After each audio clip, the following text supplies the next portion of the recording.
आलोट में आशा कार्यकर्ताओं में फूटा गुस्सा, सुपरवाइजर पर लगाया गंभीर आरोप। रतलाम जिले के आलोट ब्लॉक में स्वास्थ्य विभाग से जुड़ी आशा कार्यकर्ताओं का गुस्सा उस वक्त फूट पड़ा जब उन्होंने अपनी ही सुपरवाइजर पर गंभीर आर्थिक शोषण के आरोप लगाए।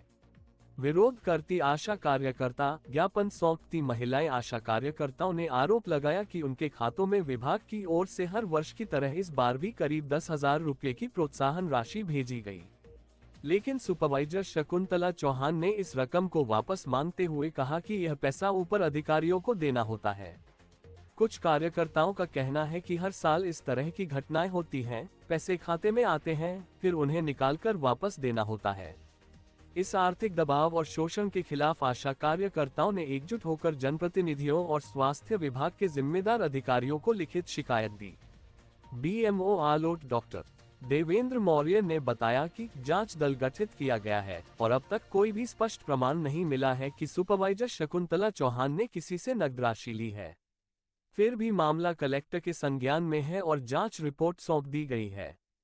वहीं आशा कार्यकर्ता ममता मालवीय का कहना है कि हमारे साथ हर साल यही होता है, खाते में पैसा आता है और फिर कहा जाता है कि ऊपर देना पड़ेगा। अब हम चुप नहीं रहेंगे। हम इसलिए आए कि जो हमारे आशा बहनों के अकाउंट में पेमेंट डाला गया और उनसे शकुंतला चौहान ने वापस अकाउंट से निकलवा कर वापस लिए गए। पैसे किस योजना में आए थे आपके खाते में? हमारा ये डीटीएच गवर्नमेंट पेमेंट है। और ये शकुंतला नाम बता रही है, कौन है?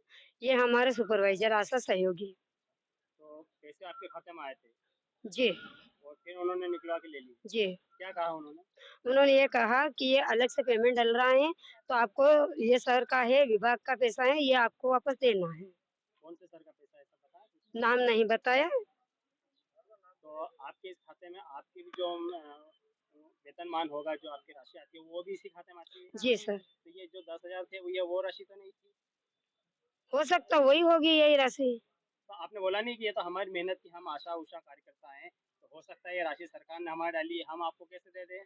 इतना अगर आशा जागृत होती तो ऐसा करती नहीं। कितने आशा उषा कार्यकर्ताओं के खाते में पैसे आए? अभी तो सामने तो 4-5 आशा आ रही है, लेकिन अगर अच्छे से जांच होगी तो इनमें कई सारी आशाएं निकलेगी। खाते में कितनी राशि डली थी? कि 9,700 की, 10,000 की, ऐसे करते करते 4 साल से डल रही है। तो जिन जिन के खाते में निकली वो सभी राशि निकाल के शकुंतला बाई ले गए? हाँ। उसको बाद में आपने कुछ, क्या आवेदन है आपके हाथों में, क्या कुछ कर रहे हैं आप? ये आवेदन हमने शुरू में बीएमओ सर को दिया, उसके बाद में अनुविभागीय अधिकारी को दिया, जिला कलेक्टर को दिया और मुख्यमंत्री जी को भी दे दिया, पर हमारी कोई सुनवाई नहीं हुई। सुनवाई नहीं हुई। आज यहाँ पे आप कैसे आए? आज इसलिए आए हैं कि इस मुद्दे में हमारे साथ में सुरेश भैया खड़े हैं, तो उनके साथ में आशा सुपरवाइजर शकुंतला चौहान ने झूठा आरोप लगा के उनके नाम की कंप्लेन करी है, तो हम उनके समर्थन के लिए खड़े हैं सभी।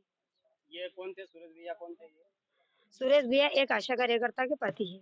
ये आपका सहयोग कर रहे होंगे आपकी जी बात सर। सुनने के बाद। जी। तो किसने आरोप लगाया और क्या आरोप लगाया?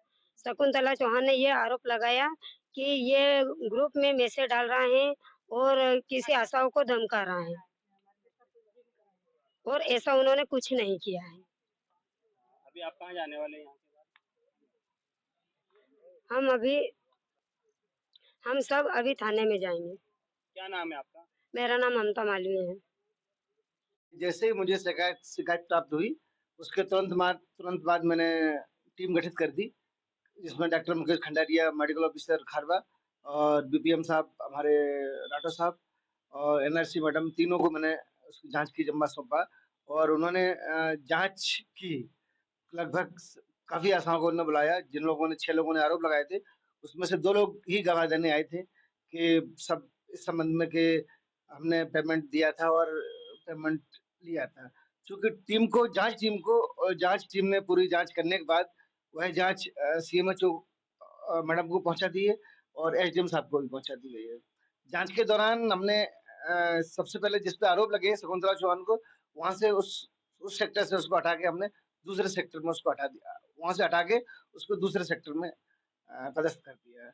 और चूंकि इस संबंध में मैंने पहले ही कह दिया था कि किसी भी स्तर पर लापरवाही बर्दाश्त नहीं की जाएगी। जांच का इसके संबंध में जो उनका इंसेंटिव, जिनका अच्छा काम होता है उनके खाते में ज्यादा इंसेंटिव जाता है, और कुछ उनका अच्छा काम नहीं कर पाती हैं उनका पेमेंट कम जाता है। सर इसका निष्कर्ष निकाला कि जो इनके आशा कार्यकर्ता खाते में पैसे आए थे, सर किस चीज को लेकर आए थे? हाँ, टीम बेस्ड जो रहते हैं इंसेंटिव रहता है इनका। इनका चूंकि इनका ये पूरे साल जो काम करती है उसमें एक साल में इनका प्रोत्साहन। कुछ आशाकर्ताओं का कहना है कि प्रतिवर्ष ऐसे पैसे आते हैं और निकाल लिए मंगवा लिए जाते मैं हैं। वही कह रहा हूँ, चूंकि ये मुझे पहली बार जानकारी मिली कि वजह से पैसा इनको मिलता है, और मैं तो ये कहता हूँ उनके खाते में पैसा गया भाई, और वो पैसा उन्हीं का था, जिसके खाते में पैसा गया वो उन्हीं का पैसा था। तो इसकी जांच रिपोर्ट कब तक आएगी सर? जांच रिपोर्ट मैंने जो जांच आई मेरे पास उसको मेरे सीएमएचओ मैडम को और एसडीएम साहब को पहुंचा दी गई। तो किसी को दोषी पाया गया, किसी की लापरवाही? मैं आपको वही बता रहा हूँ, क्योंकि उसमें जो जांच पाई गई उसमें किसी प्रकार का कोई भौतिक साक्ष्य नहीं पाया गया। टीम का ऐसा मानना है कि उनके पास कोई ऐसा ये नहीं है कि पेमेंट उन्होंने किसको दिया किसको नहीं दिया, क्योंकि सरकार का जो पैसा आता है जो जिसका हक है, आशाओं को बहनों ने काम किया है वो उनके खाते में पैसा जाता है।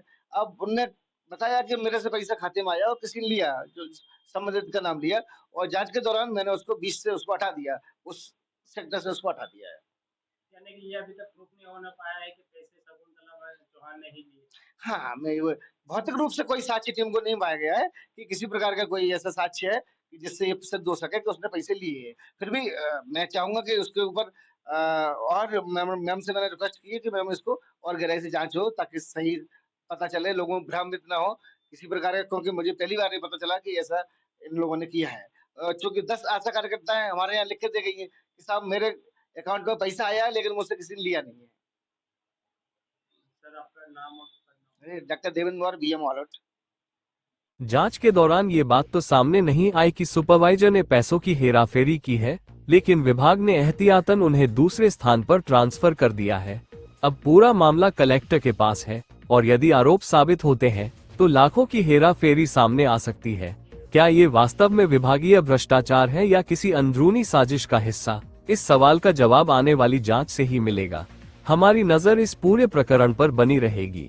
वॉर न्यूज के लिए आलोट से राकेश मेवाड़ा की रिपोर्ट। खबरों की सबसे तेज और सच्ची अपडेट्स के लिए जुड़िए वॉर न्यूज के साथ, क्योंकि यहाँ खबरें बोलती है। आपका शहर, आपकी आवाज वॉर न्यूज के साथ। चैनल को अभी सब्सक्राइब करें।